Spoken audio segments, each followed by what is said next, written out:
This is a questionable reality production. Hello, I'm Xander Crowns, and this is AP Post History. Now let's get started. Today we'll be covering topic 2.5, Pax Salmonica, or Peace of the Samnite. Even though the name seemingly implies a long period of peace, it would actually be inaugurated by an intense and destructive war. As the Chinook Basin was being colonized and rendered a vital part of Samnite society, and as I have probably repeated endlessly, the people of southern elongated Arizona resisted the complete domination of the Samnites.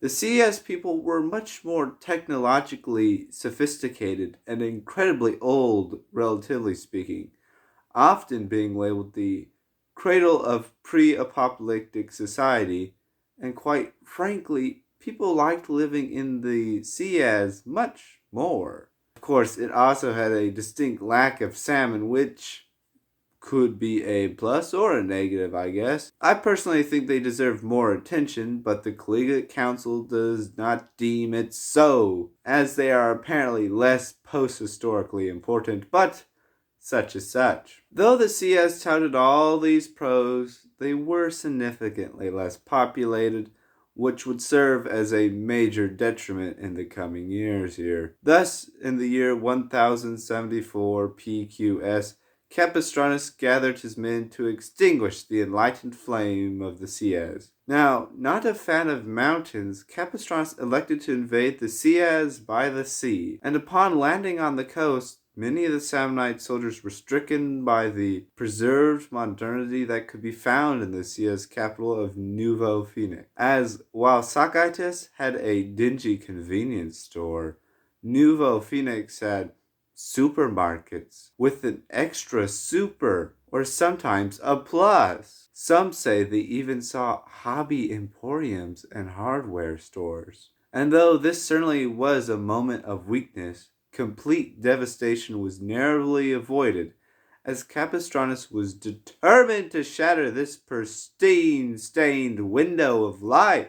For all of his faults, which are many in my opinion, Capistranus is undeniably a brilliant military leader and strategist. And in assuming this brilliant military leader identity, he connived a unique means to conquer Nouveau Phoenix. You see, a few years earlier, he had spies implant incredibly invasive insects to devastate the Ciaz agricultural capacity. However, he had no intentions of inducing famine.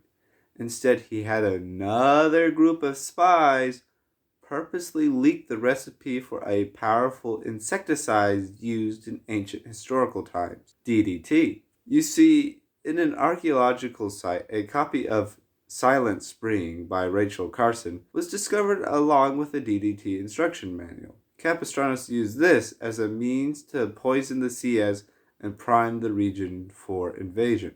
But before he even stepped foot on the Ciaz lands, he had yet another group of spies release the Silent Spring by Rachel Carson onto the Ciaz, thus fomenting an incredibly divisive environmental movement that tore apart at the fabric of the Ciaz and incited numerous ridiculous cultural wars. How the Ciaz did not realize their culture was clearly being manipulated by foreign influences is beyond me, and unfortunate that such was their downfall. However, in the end of it all, when Capistranus' army began their amphibious landing at Nouveau Phoenix, the Ciaz had largely already destroyed themselves, and so easily fell at the hands of the Samnites. The city was sacked and its wonders plundered, and as the fog cleared, Pax Samolica began. For the first time in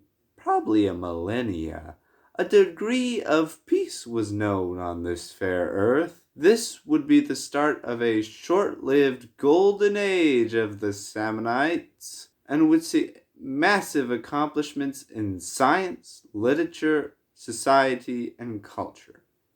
And that all sounds awesome and cool, of course, but many of these achievements were actually just rebranding of Ciaz establishments with a slap of a salmon. Those supermarkets were transfigured into salmon brand supermarkets, and the complex sewer systems of Novo Phoenix were copied elsewhere and painted in salmon. So, post-historians consider this not a period of scientific advancement, but a period of scientific diffusion. As despite all that built-up hatred towards the Seas, the Samnites found they actually quite liked the way they lived, the way they dressed, and the books they read. In fact, some say that they would rather have been Seas people than Samnites, in an odd twist of fate, and surely the failure of intensive propaganda efforts. And Capistranos, fearing the great power of this change,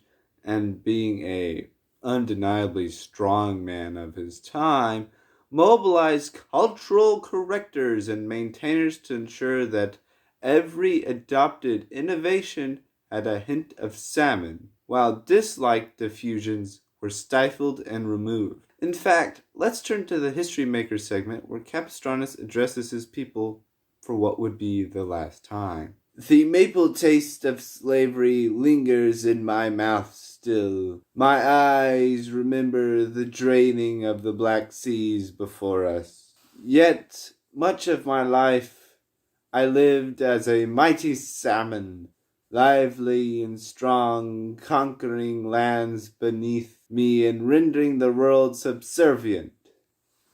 But now I fear that the salmon withers and has utterly changed beyond recognition.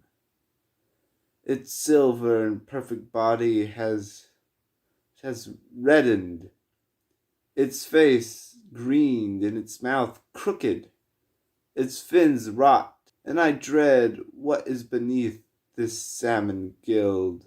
This address from Capistranos came near the end of his life, as he soon returned to his birthplace of Alaska, somehow fathered one more child, who in fact was born in a river, and died, a prematurely rotting corpse. His death was in the year 1097 PQS. His death was mourned throughout the empire he crafted, but a dark future lay on the horizon, as succession is so often a dirty business. Who could possibly replace this great salmon?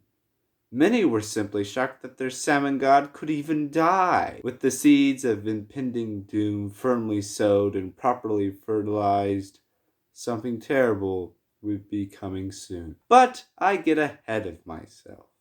And that's it. Topic 5 of Unit 2 is complete. If you want to find success in your post-history class and copy the innovations of the CS with a slap of a salmon, consider subscribing and liking this video. My goal is to see each and every one of you get a 92 in your class and a 7 on the AP test in Quintober. Alright, Xander Crowns, checking out.